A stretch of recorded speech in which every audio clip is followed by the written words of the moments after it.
Welcome to the Journey to Happy podcast, where you get concrete tools for mindset work, my best tips for lowering your anxiety. And you also hear funny and encouraging stories from me and others who have stories to share. Around here, you'll discover the easy way to stop overthinking, to get rid of self doubt, and finally embrace a calmer, more confident you. I am Olga, your host, a former therapist, a life coach, wife, blissfully an IVF mother, and a coffee lover. I'm excited that you tune in today, and I'm honored to be on the journey with you.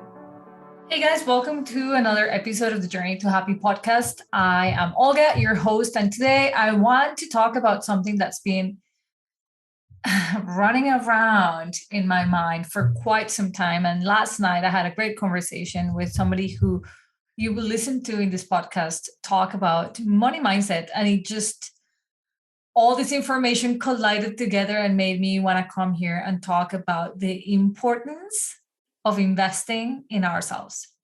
Without a doubt, women are the most selfless humans on earth. I feel that we, with so much ease, put everybody's needs ahead of ours. And we seem to believe that that is the best way of showing everybody else how much we love them. And we do that at the high cost of our own well being. But we never question it because we think to ourselves, I'm doing the right thing. I'm doing the loving thing to do. I am simply just giving at any cost, no matter what. Here's what giving at any cost, no matter what, has done to me and to some of the clients that I'm going to be telling you about. And then I want to really dive into the importance of investing in ourselves. And I really hope that you walk away from this episode thinking, I will no longer side with the part of me, the part of my brain that is trying to tell me that I am not worthy, that I am not good enough or enough to invest in self. And so there might be some mindset shifts that I will invite you to do here, some beliefs that you might hold that might stop you right now from investing in yourself. When I didn't invest in myself, first of all, I didn't know that that was a thing, that I could invest in self. The only way in which I would say, oh, I'm investing in myself is if I went shopping and I bought myself something nice. So as long as I had done that, I would have thought that, hey, I'm investing in myself. I'm doing all the things, that people who love themselves do.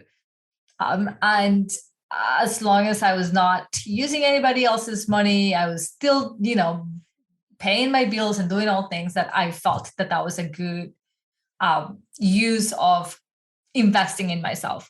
What I've learned over the years is that sure, that's an type of investment in myself, but I've really learned to value the type of investment on myself that I can wear, but that I can feel. And I'm going to dive into that a bit more. What is cost me to not invest in myself in things that I can feel has been a burnout. So if you are new to my podcast, maybe you haven't heard the episode in which I talk about what caused my burnout. But my burnout came as a result of having neglected my needs for a very long time.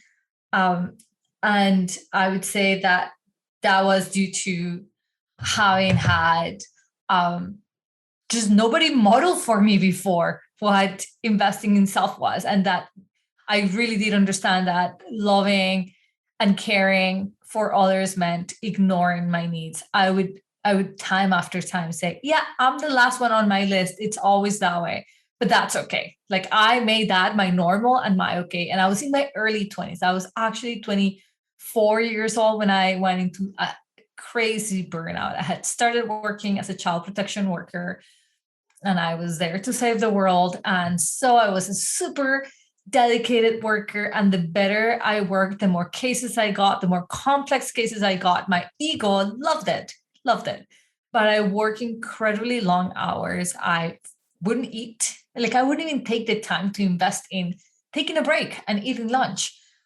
But I felt great. At the end of the day, I might have had a headache, I might have had a migraine, but I was like, hey, I am saving one child at a time. I'm doing the right thing. Long story short, that pace lasted 3 years. And I went into a very scary burnout. And I've said this before. Sorry if you're hearing it for the fifth time on my podcast. Yeah, I went to a scary place in my mind where I thought there was no return. And I mean that. I felt I could no longer think the way I used to think, that I couldn't be happy again, that I couldn't be relaxed again. I felt so overwhelmed, so tired, so anxious. I never felt depressed, but all other things I am sure was feeling. And it was a terrifying place to be. I didn't feel I was in control over my mind. That was the cost of not investing in myself in any way. Like I didn't even have thoughts that would support me, maybe seeing a therapist, maybe seeing a naturopathic doctor, anything that would help me. Obviously, you guys know that has been a massive shift in my life. I am so grateful this happened so early in my life because that lesson was received, learned, closed, move past it. I promised myself I would, no matter what, the cost of ignoring myself was irreplaceable and I should never be paying with that. I realized that they could hire other social workers, but my family could not replace Olga. I could not replace my brain. That there was no other brain that I could say I could have a brain implant, transplant, and I'm done and I'm good and I'm thinking well again. I value that so much. It was so terrifying that I knew I never wanted to get to that spot and that it was going to be my responsibility to ensure that I never did. And so for me, it all started with a change of attitude. I immediately seeked out help. So I started investing and it was expensive, guys. I was paying with my line of credit for therapy because I had some insurance, but it didn't nearly cover as many sessions as I needed.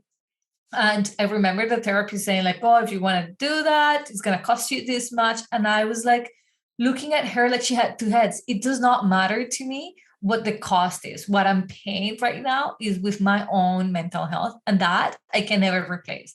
I can always make more money. I can always find a way to pay. And I'm not suggesting that you invest to the point that you bring financial stress to your life. But for me, it was definitely a well worth investment. That was my first realization on how the lack of thinking that I deserve time, energy, and support or investments of kinds was worthless. And so I want to bring you back to that concept. Why is it that we are so happy feeling selfless and helping everybody and putting ourselves last? Because we understand that's the way of loving. But what we're not understanding is that we are also responsible for loving ourselves. And deep inside, what's at the core of that behavior is a deep rooted belief that we are not enough. We're constantly trying to work with that belief instead of working against it. So I just want to make you aware that if today you're struggling making a financial decision to invest in yourself, you're struggling saying that maybe it is time for you to finally drive a new car, maybe it is time for you to finally see a coach, to see a therapist, to invest in some blood work that is going to be good for you.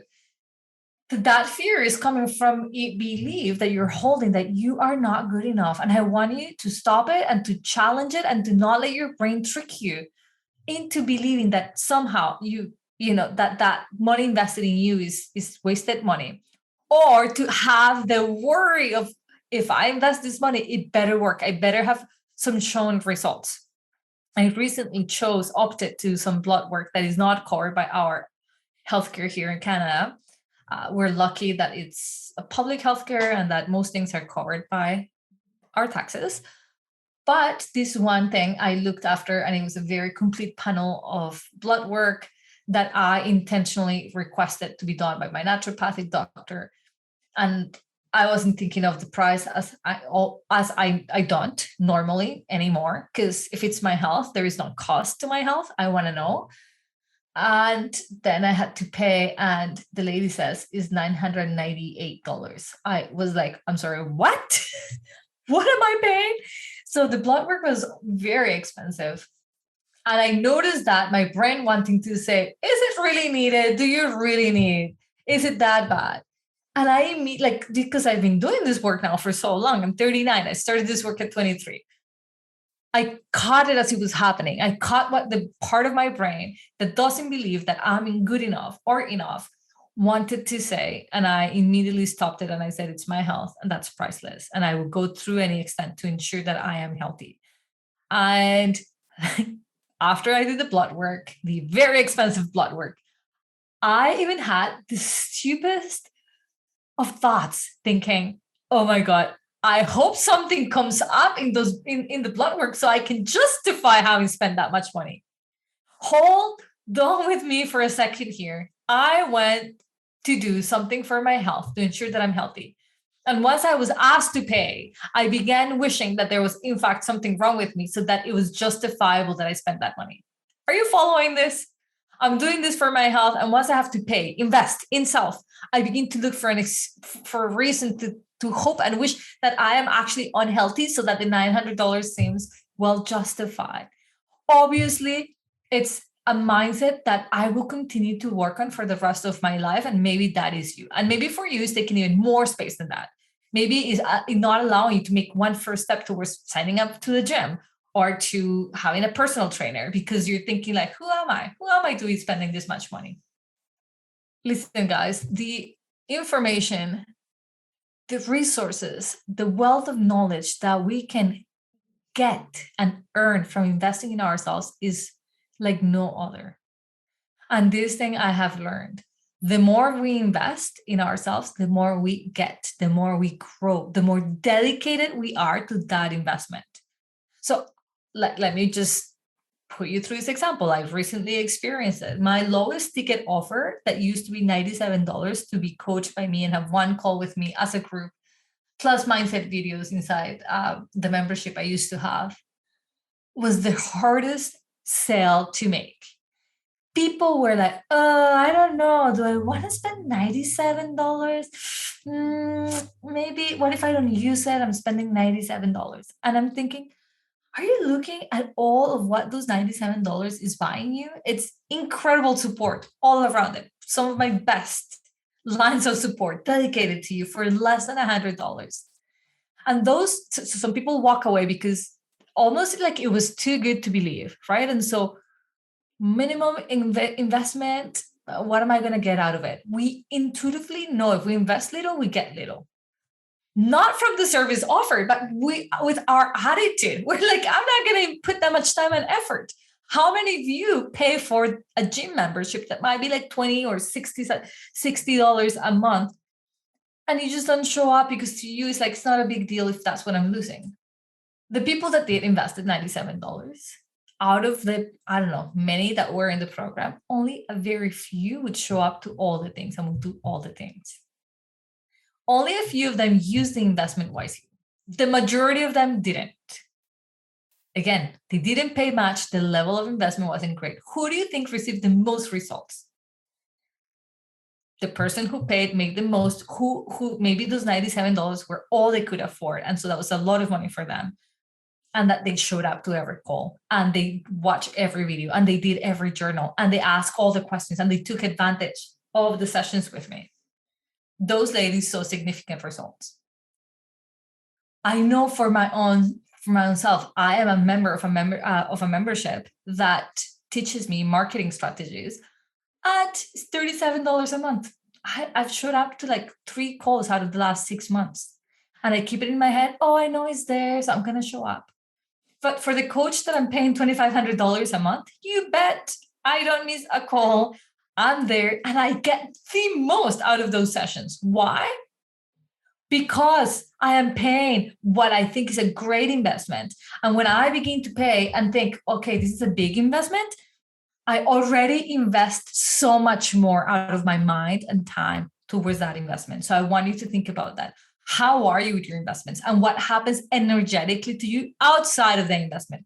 So if you walk around like the woman who does not invest in herself because of all reasons, I don't have a lot of cash flow, life is expensive right now, I have a lot of children, I've got other responsibilities, but you're not investing even to the most of your ability, of your capacity within your resources, you are giving yourself that message time after time that you are to be neglected. that your needs, that your desires, that the things that you want, that your growth can and should wait. And what is it costing you to do that? What is it costing you to not invest in yourself? I have a client who I hope she comes in the podcast one day. She is a mom of three. She's a widow. She lost the father of her children to a tragic accident, and she's young. She's in her early 30s.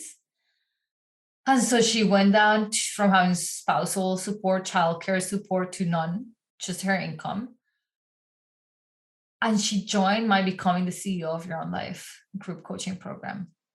And we hadn't even started. And she contacted me and she said, Olga, I had a moment of panic last night and I thought, I cannot afford coaching. And then I realized I'm sitting in a house that I never thought I could buy. I am parenting by myself without any depression. I am working to the best of my ability at not only raising these children, but working my job full time. I am feeling the happiest I've ever felt and confident despite all the things that I've been through. The one thing I cannot afford to not have in my life is coaching. So she needed to share that with me. And I thought, oh my God, if that is not evidence of what coaching can do to your life or what investing in you can do to your life, I do not know what is. That, my friends, is the level of investment that you want to have. No excuses between you and what's important to you, between you and taking care of you. Now, I'm not saying for everybody, hey, go out and put money anywhere. I'm saying, you know, you got to grow. You are still your own identity, whether you're a mom or a professional or a person with a lot of things like going on in your life and you're taking care of everyone and everything.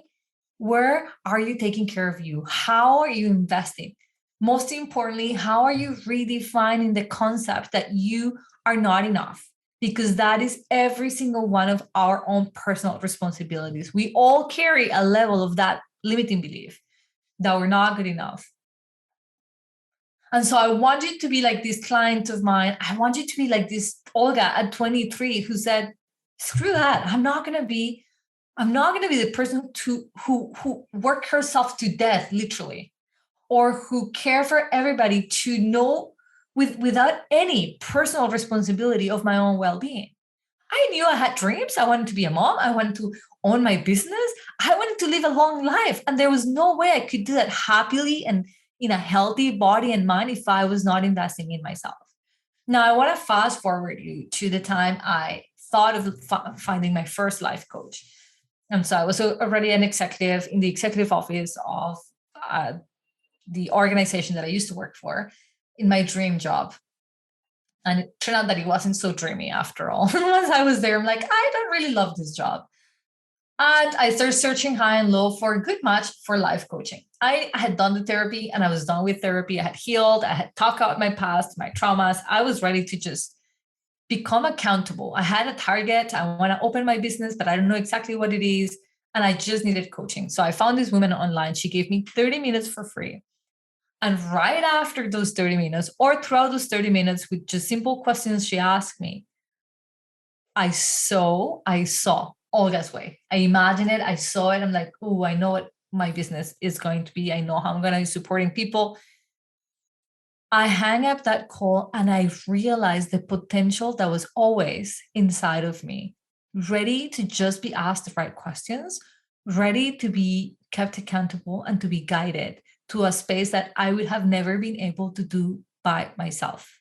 So this thing I will say, every single one of you needs another person other than you to coach you through your blind spots so that you can see not only like so many of us see our potential. Like I always knew I had the potential of being my own boss. I probably would have never started that process until I was absolutely forced to because of all the excuses and fears. And because I was blinded by my own blind spots that I couldn't see. So that woman was fundamental and that was free. She gave me those 30 minutes for free. And then I was full of excuses as to why I couldn't invest in myself, which was nothing. I think it was like $600 a month, maybe that she was charging for the life coaching. And I thought, oh my God, who am I? Again, still with that very strong limiting belief to invest in self. 6 months go by. my husband says, I heard this coach speak and I think she should be your business coach. You should invest in her. And so I've got his support. I'm not feeling so bad if I'm investing in self. And I get the bill for this coach, and it was $5,000. Oh my God. I remember thinking, like, I wanted to puke. And like, my husband had already committed me. And I'm like, how am I going to pay for this?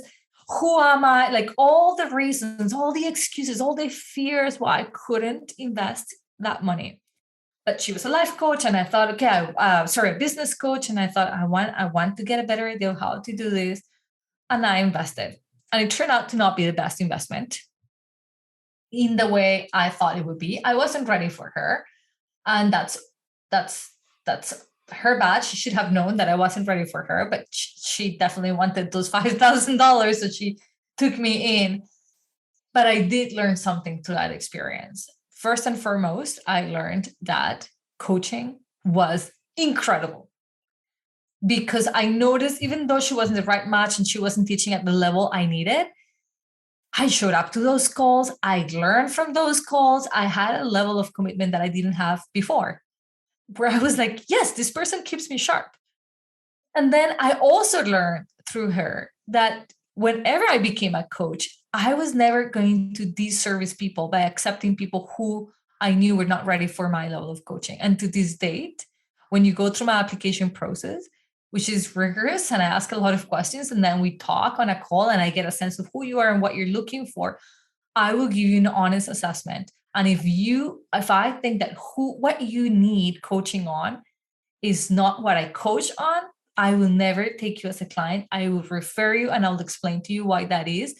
And that has never worked against me or my client, the client. It's always been in everybody's best interest, because of that lesson, that investment in self. So, and then I realized with that first coach that I needed a lot of consistency. That for me, it was fundamental to have somebody saying, hey, where are you at with this task that you said you were going to do? So, as you guys know, I've talked a lot about this, but I believe that, especially if you have a business, you should have a business coach and a mindset coach, because mindset gets in the way. I also believe that if you are wanting to be moving up the ladder in your company, if you're not self-employed, but you are a woman who wants to be in leadership, that you need to polish those tools by getting somebody to help you do that. And I strongly believe every single human needs a life coach, men or women. I think that is so essential to have somebody to say, what's my purpose? What am I here for? What am I doing? And how am I doing it? Getting curious to understand your nature, your patterns, and then how to interrupt those patterns. One of the things I'm super excited about my next cohort of becoming the CEO of your own life is that we're going to start with a virtual retreat. And in this virtual retreat, I'm going to be guiding them through is understanding their nature and their responses to things. So, for example, if investing in themselves is a trigger, we're going to look at that trigger and that pattern, and for them to get full awareness of when they get triggered, what things trigger them, what are their go-to patterns that stop them normally from investing in themselves, from taking care of their needs, from prioritizing themselves, from being their best version of self, from CEO in their life. And from there, we'll have our goals very clearly set, because now we know their patterns and they're going to know what their blind spots are. So what happens once you have your blind spots out in the open? You cannot pretend that you don't know what you now know.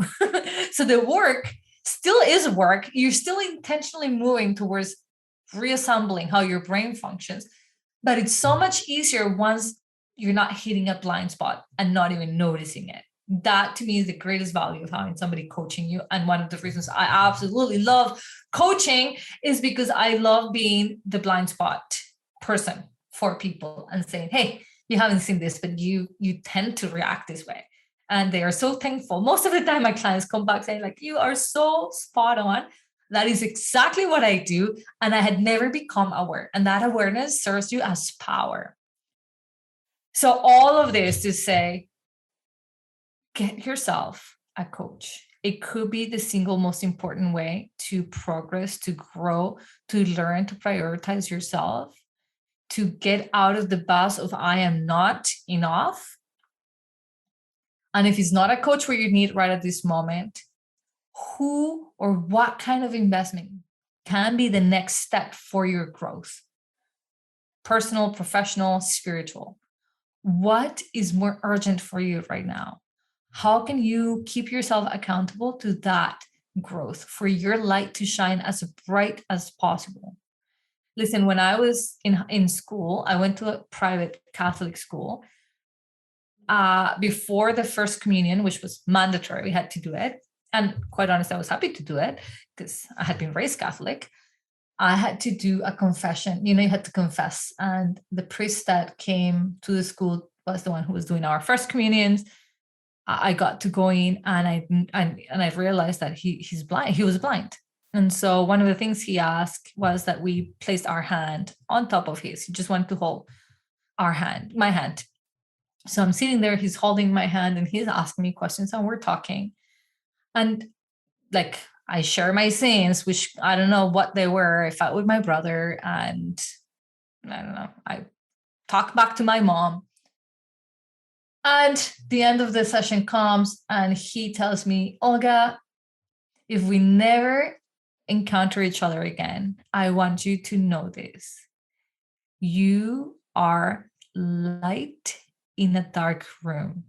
Others will look at you for your brightness, for your light. You will guide. You will be a leader. Remember that. And I walk away thinking, that's weird because he's blind. How can he say I'm the light? But I never forgot it. I almost feel like I wrote this in my consciousness to never forget it. Now, I don't know if he told this to every single person. Probably he did. And what a powerful thing to say. But years later, while working, I open a magazine and I see a little slogan from some brand that says, you will light up every room you walked into. And this priest words came back full force into my memory. I remember this story. I cut out that piece of the magazine and glue it to my computer. As you all know, I always have sticky notes all over my computer with powerful messages.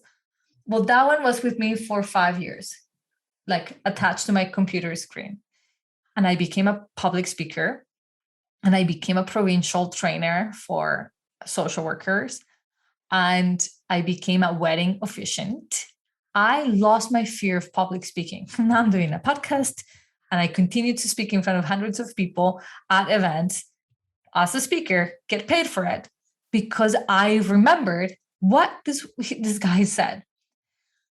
Why I'm telling you this is because I wholeheartedly believe every single one of us is the light in the dark that others are looking at and looking to be supported by. We are all leaders. That's why my program is called Become the CEO of Your Own Life. By you leading your life to the best of your ability, your light will shine and you will light up every room you step into. I want you to own that. I want you to be that light, to own it, to say, yes, I will be the light. And then from that perspective, ask yourself, what would help me illuminate my own natural gifts that I was born with even more? I knew the power of the word was mine, one of mine. So I invested in that and I used it and I continue to. This podcast is evidence of that. How can I best use my voice to continue to be the light, to continue to lead by example? I don't know what your gift is, but are you investing in it? Do you have the team, the people, the supports that help you get there? If your answer is no, you now know what to do. I want you to write down all your mental barriers, blockages that trick you into believing you're not enough. So therefore you don't have enough money, you don't have enough time, and take a stand against that side of your brain that wants to trick you into you not being enough for investing, and invest in yourself. Take the plunge. If it's a small investment, take it as a big investment. Or if it's a big investment, invest all of you, 100% of you. Okay, I wanted to leave you with that. This is your pep talk for today. The doors are open for becoming the CEO of your own life. So the application is there. I absolutely would love to see you. If you think that it would be a good match to work with me, if you would love to be supported, not just by me, but by a community of women who are striving to be the best version of themselves, who want to CEO their own life, by all means apply. Let's talk. Let's see if I can serve you to the best of my ability. And if so, I cannot wait to see you inside the program. Thank you for listening, and I'll see you next Monday. Bye for now.